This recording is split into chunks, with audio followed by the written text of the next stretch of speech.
ಉಡುಪಿ ದಕ್ಷಿಣ ಕನ್ನಡದಲ್ಲಿ ಭಾರೀ ಮಳೆ ಆಗುವಂತಹ ಮುನ್ಸೂಚನೆಯನ್ನ ಈಗಾಗಲೇ ಹವಾಮಾನ ಇಲಾಖೆ ನೀಡಿದೆ. ಹಾಗಾಗಿ ಎರಡೂ ಜಿಲ್ಲೆಗಳ ಶಾಲಾ ಕಾಲೇಜುಗಳಿಗೆ ಈಗ ರಜೆ ಘೋಷಣೆ ಮಾಡಲಾಗಿದೆ. ಅಂಗನವಾಡಿಯಿಂದ ಪಿಯುಸಿ ವರೆಗೂ ಕೂಡ ರಜೆ ಘೋಷಣೆ ಮಾಡಲಾಗಿದೆ. ಮಳೆ ಆಗುವಂತಹ ಮುನ್ಸೂಚನೆ ಈಗಾಗಲೇ ಸಿಕ್ಕಿರೋದ್ರಿಂದ ಅಂಗನವಾಡಿಯಿಂದ ಪಿಯುಸಿ ವರೆಗೂ ಕೂಡ ರಜೆ ಘೋಷಣೆಯನ್ನ ಮಾಡಲಾಗಿದೆ. ಕರಾವಳಿಯಲ್ಲಿ ಮಳೆಯ ಅಬ್ಬರ ಮತ್ತೆ ಮುಂದುವರಿಯಲಿದೆ.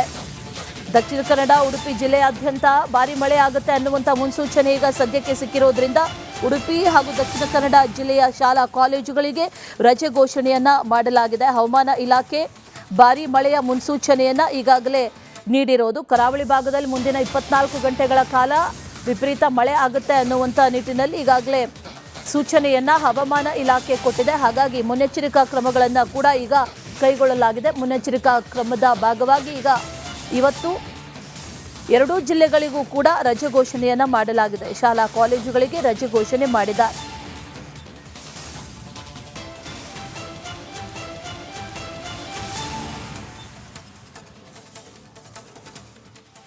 ಕ್ಯಾಬಿನೆಟ್ ವಿಸ್ತರಣೆ ಒಂದು ರೀತಿಯಲ್ಲಿ ನಾಳೆ